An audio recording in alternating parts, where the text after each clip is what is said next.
ఓ పక్క ఏమంటాడు, triple bedroom అంటాడు.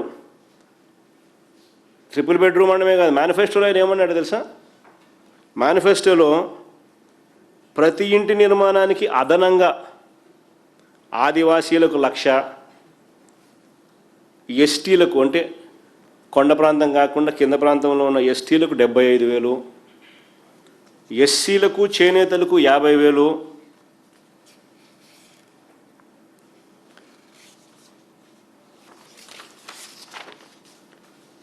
చొప్పున ఇస్తామన్నాడు. 2 ఏళ్లలో ఒక్కరికైనా 1 పైసా అయినా ఇచ్చినట.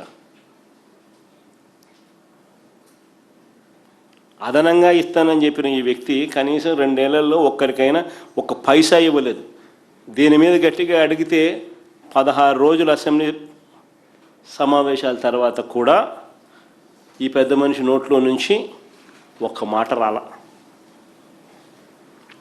స్కూళ్ళు, హాస్పిటళ్లలో నాడు నేడు పనులు ఆగిపోయినాయి. అయ్యా, నాడు నేడు పనులు ఆగిపోయినాయి అని గట్టిగా ప్రశ్నిస్తూ అడిగాం. వీటికి సంబంధించి 1 మాట లేదు. అయా 17 మెడికల్ కాలేజీలు ప్రైవేటీకరణ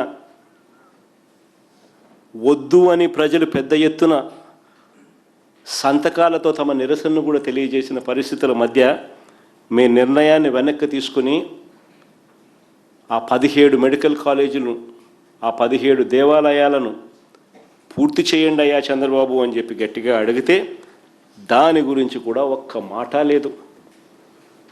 ఆరోగ్యశ్రీకి ఇంతవరకు ఆయన పెట్టిన బకాయిలు, 2 ఏళ్లకే ఆయన పెట్టిన బకాయిలు 3,150 కోట్లు.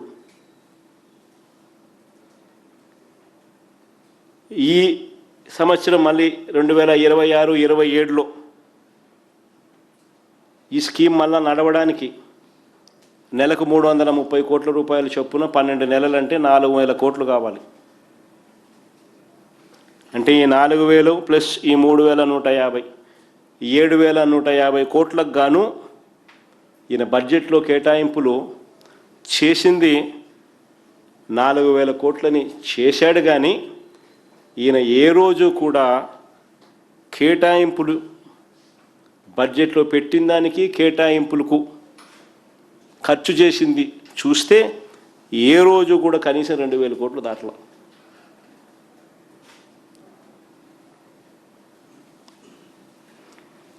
అయ్యా చంద్రబాబు గారు 7,150 కోట్లు కావాలి, వీటికి సంబంధించి డబ్బులు ఎప్పుడు ఇస్తున్నావు?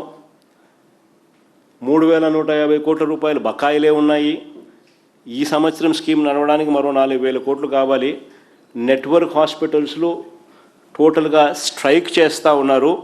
అగ్రిమెంట్లు చేయబోము అని చెప్పి ఏకంగా నెట్వర్క్ హాస్పిటల్ నోటీస్ ఇస్తూ ఉన్నారు అని చంద్రబాబు నాయుడు గట్టిగా నిలదీస్తూ అడిగినా కూడా ఈయన నోట్లో నుంచి 1 మాట రాదు.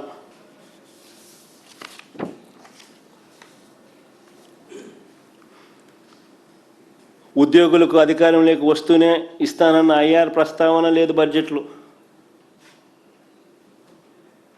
మేనిఫెస్టోలో పెట్టినారు, ఉద్యోగులకు అధికారంలోకి వస్తూనే ఐఆర్ అన్నాడు చంద్రబాబు నాయుడు మేనిఫెస్టోలో. ప్రస్తావన లేదు, పిఆర్సీ ప్రస్తావన లేదు, 1 మాట లేదు.